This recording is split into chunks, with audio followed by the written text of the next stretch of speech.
आजूबाजूच्या परिसरामध्ये आज सकाळपासूनच पावसानं हजेरी लावलेली आहे। सखल भागामध्ये पाणी साचण्यास सुरुवात झाली असून बाईक स्वारांनी मोठी कसरत यावेळेस करावी लागते।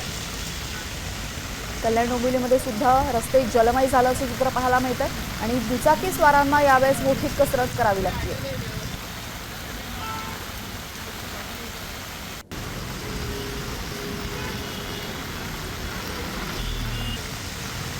कल्याण डोंबिवली शहरासह आजूबाजूच्या परिसरात पावसाच्या सरी कोसळत आहेत। यामुळे अनेक भागामध्ये पाणी साचलंय।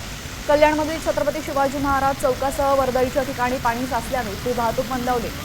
इथल्या सध्याच्या परिस्थितीचा आढावा घेतलेला आहे आमचे प्रतिनिधी अभिजित देशमुख यांनी। पाहूयात।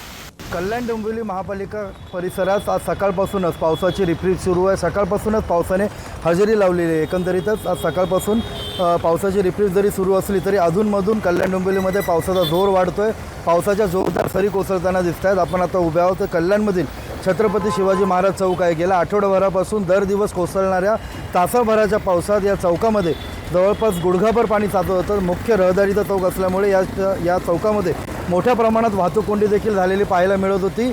या पाण्यातून मार्ग काढताना वाहन चालकांना एकंदरीतच तारेवरची कसरत करावी लागत होती। अनेक वाहनं देखील या ठिकाणी बंद पडतात। एकंदरीतच महापालिकेने या छत्रपती शिवाजी महाराज चौकात आज सक्शन पंप लावण्यात आलेत। पाणी साचल्यास या ठिकाणाहून या पाण्याचा निचरा करण्यात येणार आहे।